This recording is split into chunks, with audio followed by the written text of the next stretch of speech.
It is good to be with you here, and I think it's very important for us to recognize that as we continue looking for ways to encourage African Americans to become a part of the Republican construct or the conservative movement, we may need to focus more on the issues that drive us together than the forums that give us an opportunity to have a black-specific conversation. I think at some point we're going to have a conversation that's specific to the issues that drive our numbers in the community. There is, in perception, a wide misconception that more government is better for low-income populations. But the reality is less government, whether in retirement, healthcare, education, green earth, labor laws such as minimum wage and Davis-Bacon Act would disproportionately benefit low-income Americans. Why is the misconception so embraced, and why such mistrust of individual liberty and personal responsibility? I guess I've had the opportunity to experience it from both sides, and one of the things that I had to be taught was that I was not a lost child needing some help from some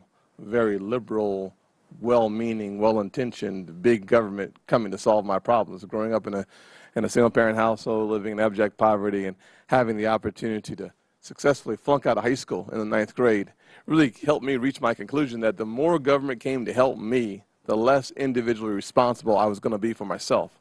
And so time and time again, my mama kept telling me this lesson that, boy, I brought you in the world, I might have to take you out. So if you continue your behavior in the same direction you're going in today, the people that you think are here to help you are going to be the ones that are criminalizing you and putting you in jail because of your efforts and your activities on your own behalf. So the only person that you can blame is the one in the mirror. Unfortunately, when you listen to big government, what big government says is someone else caused your situation to happen. Right. And you are not responsible for where you are. The fact that your dad was gone gives you the reason why we have to treat you for the psychological deficiencies that you currently have. Unfortunately, when you arrive at the Charleston County Jail where I live, they may give you some psychological assistance, but it will be from the guy sitting next to you in the bed. And so the challenge we have today is a reality that the more government comes to rescue, the fewer people actually escape that place. And so how do we overcome that? And it's a simple formula. And realizing that the most successful businesses in the world today never ask the question, who's going to be in the White House and can I succeed? Right. They only want to know the state of the game. Right. They only want to know the rules of the game, the rules of the field, and they will play consistent with those rules. So the great challenge that we have is the challenge of selling and marketing the truth to people who are desperately seeking the truth. But in the absence of truth, in the absence of good salespeople, what they'll do is they'll drink anything, sand, dirt, and not water. Right. And so what I think we have to do in order to address the misconception that somehow government comes to rescue you is to tell our own stories. America's success is a story of struggle and then triumph, right. Tragedy and more triumph. The only way you get something for nothing is from the government. And the only way that actually works out for you is when you realize that the something you're getting for nothing is an absolute chain around your wrist that leads you in the direction that they want you to go. So it's really not something for nothing. It's something for the incredibly high price of your freedom. And that great challenge that we have to overcome is a challenge that has been mixed in this stew for so long that it is now inseparable for so many people in their conscience. I can't separate how I can be successful without the government. Right, right. We think the guy at the White House is going to solve our problems.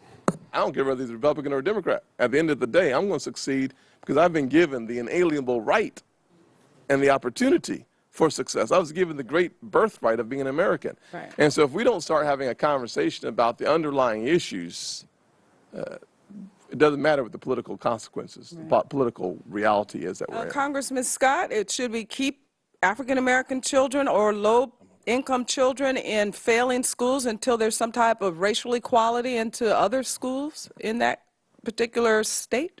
Of course not. Let me say this. As a state legislator, for 2 years, I fought for the school choice legislation to free kids from schools that are impoverished and having low results, because the bottom line is you can't get a good education if you can't get a good education, and the unions in the education world are more committed to the structure of education than they are to the child. And the only way to solve the problem is a very simple concept here. If you don't vote for the future of our children, we ought not vote for you. Well, yeah. I don't care whether you're black, white, Republican or Democrat. At the end of the day, until we start saying that the child is the future and vote consistent with that child's future, it doesn't matter. And the problem is that we're not doing that. When you look at South Carolina, where 44 cents on the education dollar goes where the student is. That means 56 cents on the dollar goes to fund the apparatus around the kid. We have a dysfunction and a deficiency that is structural in nature, and the teachers' unions fund Democratic candidates and Democratic members of the House, and therefore we lost a vote by 1 or 2 folks. Right. And the caucus, unfortunately, in my state, voted for the continuation of a poor educational choice and a poor educational outcome and future spending in government because they refuse to give the average child in a poor neighborhood a quality education. Yes.